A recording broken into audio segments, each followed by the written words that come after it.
Congolaises, Congolais, mes chers compatriotes,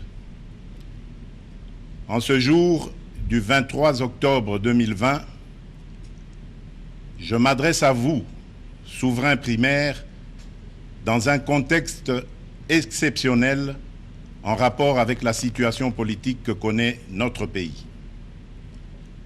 Ce contexte de fragilité de notre pays, de même que les résultats électoraux de janvier 2019, nous ont forcés à élargir nos rassemblements pour nous unir au-delà de nos familles politiques traditionnelles.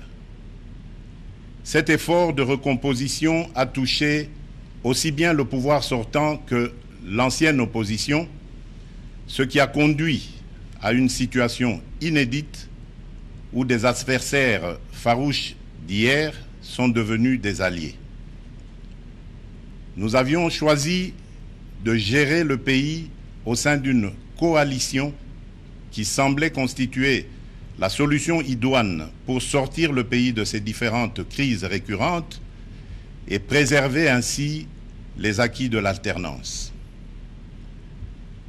Malheureusement, près de 2 ans après, les divergences qui persistent entre les partis signataires de cet accord plombent les ailes de l'espoir de notre envol vers le développement.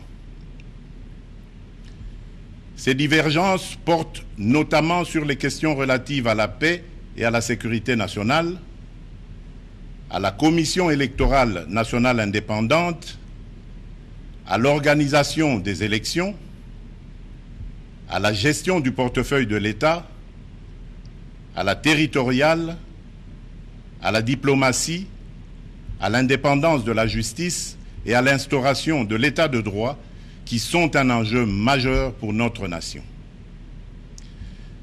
L'importance de ces questions me convainc qu'elles ne doivent être laissées à la merci d'un seul groupe politique.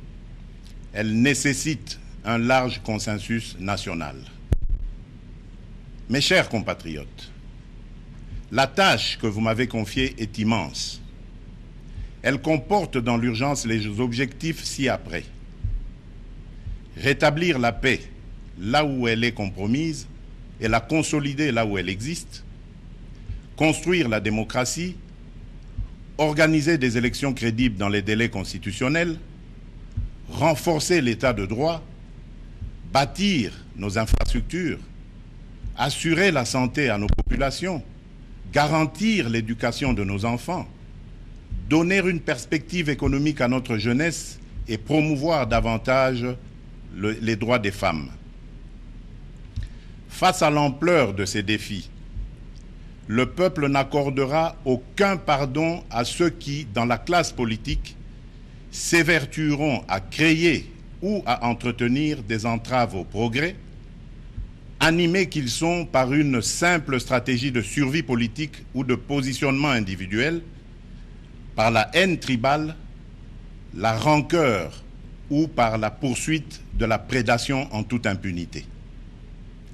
À ce propos, je salue l'effort d'abnégation de ceux qui, dans tous les camps, se sont démarqués de ces antivaleurs. Mes chers compatriotes, l'état de droit que nous voulons vient d'être conforté par la prestation de serment de 3 juges constitutionnels, ce qui désormais assure à cette juridiction un fonctionnement régulier. Mes chers compatriotes, la restauration de l'état de droit dans notre pays n'est pas un leurre, mais le fruit d'une volonté politique, du reste coulée dans un programme de gouvernement tel qu'adopté par le Parlement. Il demeure vrai que sa mise en œuvre énerve certains nostalgiques, habitués à l'impunité et au traitement de faveur. Ceci étant, le partage des valeurs liées à l'état de droit et à la justice constitue la condition sine qua non de tout partenariat aux actions de mon mandat.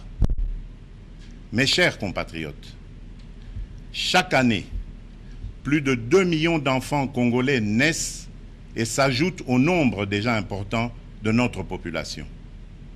Nous sommes individuellement et collectivement responsables de leur destin. Nous ne pouvons laisser leur avenir à la merci de pesanteurs ou écueils inhérents aux pratiques politiciennes qui retardent ou affaiblissent la réalisation du programme pour lequel vous m'avez élu. En tant que chef de l'État, représentant de la nation et symbole de l'unité nationale, j'assure par mon arbitrage, en vertu de l'article 69 de la Constitution, le fonctionnement régulier des pouvoirs publics et des institutions, ainsi que la continuité de l'État. Je réitère l'engagement de mon serment de ne jamais faillir à cette mission sacrée et de ne jamais trahir le Congo. Je ne laisserai aucun engagement politique de quelque nature que ce soit primer sur mes prérogatives constitutionnelles et sur l'intérêt supérieur du peuple congolais. Je ne transigerai avec les intérêts supérieurs de la nation. Je ne céderai jamais la moindre portion de notre souveraineté nationale. Je ne ménagerai aucun effort pour préserver la paix et l'unité nationale. Eu égard à ce qui précède, et considérant que le salut du peuple est la loi suprême, j'ai décidé d'entamer dès la semaine prochaine une série de contacts visant à consulter les leaders politiques et sociaux les plus représentatifs afin de recueillir leurs opinions à l'effet de créer une union sacrée de la nation autour des objectifs précités. Ces consultations visent la refondation de l'action gouvernementale autour des principes de participation à la gestion du pays. À l'issue de celle-ci, je reviendrai vers vous dans une nouvelle adresse pour vous faire part de mes décisions qui n'excluront aucun cas de figure. Debout, Congolais, prenons le plus bel élan pour un Congo fort, libre et prospère. Que Dieu bénisse la République démocratique du Congo. Je vous remercie.